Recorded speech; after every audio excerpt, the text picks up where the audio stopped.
Jet खरीदा है और इन 100 पायलट्स में से जो इस वीडियो में जीतेगा जेट उसका होगा। पहले चैलेंज के लिए हमने सभी पायलट्स को 3 टीम्स में डिवाइड किया। मैं ये जीत कर ही जाऊंगा। टीम को बस इस 18,000 किलो के जेट को फिनिश लाइन के पार खींचना है।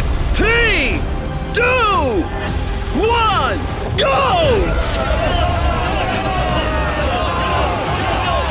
जो भी टीम आगे बढ़ेगी उसे इस मैसिव जेट इंजन के फोर्स का सामना भी करना होगा ताकि वो ये एंड्योरेंस चैलेंज जीत सके। वो बेहोश हो गया, कोई एम्बुलेंस को बुलाओ। हमने पूरे शहर को 24 घंटे के लिए बंद कर दिया है, लेकिन पहले ये देखते हैं कि कौन सी टीम पहले फिनिश लाइन पार करती है। कंपटीशन है, चलते रहो, चलते रहो। बस पहुंचने वाले हो। ये अकेले सबसे ज्यादा दम लगा रहा है, वो आगे बढ़ रहे हैं। वो बहुत फास्ट जा रहे हैं। तुम्हें जीतने के लिए प्लेन को फिनिश लाइन क्रॉस करवाना ही होगा।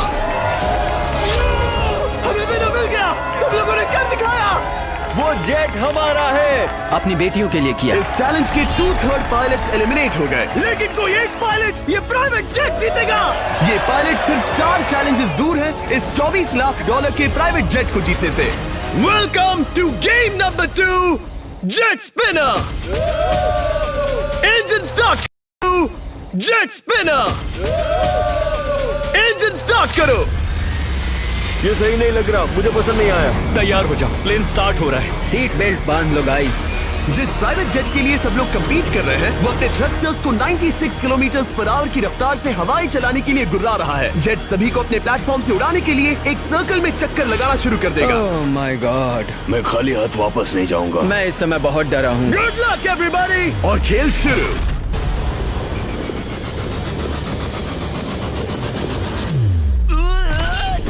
पहला एलिमिनेशन हो गया, 1 डाउन। मुझे अब वो जेट चाहिए। ये जेट मुझे नहीं गिरा सकता।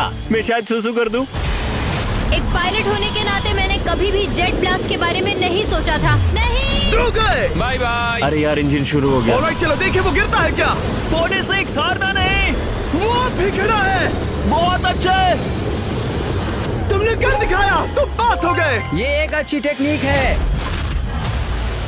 दूसरों को गिरते देख पायलट समझ गए थे क्या करना है और क्या नहीं करना है। ओके, तो खड़े रहने की स्ट्रैटेजी साइडवेज है, इस तरह नहीं। जो टिक कर खड़े हैं उनकी पोजीशन ऐसी है। अब सब जान गए। हालांकि ये तरीका काम कर रहा था, तब भी कुछ पायलट टिक नहीं पाए। एक और गया। अगला नंबर 40 गया तो फिर मैं भी गया, क्योंकि हम दोनों लगभग सेम ही हैं।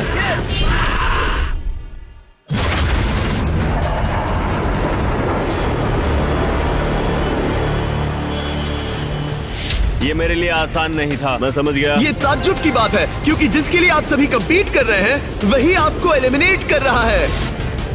वो एक एक करके गिर रहे हैं। ओह माय गॉड, एक और गिरा। और परफेक्ट टेक्निक के बावजूद ये पायलट जो NFL खेलता था वो भी टिक नहीं पाया।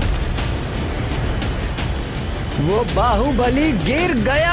मेरे लिए तो वो एक चट्टान की तरह है, लेकिन वो भी गिर गया। और चैलेंज खत्म होने तक खड़े रहना, खड़े रहना। खैर छोड़ो, उसे मौका ही नहीं मिला। जेट ने 34 में से 15 पायलट्स को उड़ा दिया था। सबसे टफेस्ट कॉम्पिटिटर जिसकी मुझे टेंशन हो रही थी, जेट ने उसे भी एलिमिनेट कर दिया। कांग्रेचुलेशंस, आप सभी 19 लोग आगे बढ़ रहे हैं। मैं जेट ब्लास्ट से गिरने वालों में से नहीं हूँ, तुम्हें इससे ज्यादा मेहनत करनी होगी। मुझे यहाँ कुछ लोगों के लिए बुरा लग रहा है, लेकिन ये तो होना ही था। ये किसी बड़े चीज की अच्छी शुरुआत है। मुझे लगा था मैं खड़ा रह जाऊंगा, पर फिर मेरे चेस्ट पर ब्लो आया और आखिर में मैं गिर गया। चलो अब अगले गेम की तरफ बढ़ते हैं। और इस वीडियो में हम गए सऊदी अरेबिया के रियाद शहर में, जहां इन पायलट्स को 3 चैलेंजेस और फेस करने होंगे इस $24 लाख के जेट को जीतने के लिए। तीसरे चैलेंज के लिए हम 10,000 फीट की ऊंचाई पर जा रहे हैं। मेरे साथ आओ पायलट्स। मैं चाहता हूँ आप लोग एक कैप्टन चुने। सैम्यूल ने शुरुआत में अच्छा काम किया था, मैं उसी का नाम लूंगा। मैं कहता हूँ सैम्यूल। आप में से एक को चुनकर उसके अगेंस्ट एक गेम खेलने जा रहा है। आंद्रे। सैम्यूल, इन 19 ब्रीफ केसेस में से एक नंबर चुनो। नंबर 8। इनमें से 10 ब्रीफ केसेस पर लिखा है जंप, यानी आप स्काई डाइव करेंगे और अगले गेम में आगे बढ़ेंगे। बाकी ब्रीफ केसेस में एलिमिनेशन है। ऑलराइट, सैम्यूल ब्रीफ केस के अंदर देखेगा और आंद्रे डिसाइड करेगा स्टील या नो स्टील। ब्रीफ केस में क्या है? जंप। तो ध्यान तुम से। कह रहे हो जंप? हाँ, जंप। ओके आंद्रे, स्टील या नो स्टील? तुम जानते हो, मुझे तुम पर भरोसा है। मैं ये ब्रीफ केस ले रहा हूँ। अगर इसमें जंप लिखा होगा फिर तुम्हें आगे बढ़ना होगा। ओ ये चलो देखें। ये तो ये टॉप 10 में पहुंच गया। और याद दिला दूं, नेक्स्ट गेम ग्राउंड पर होने वाला है, इसीलिए जंप तो करना ही होगा।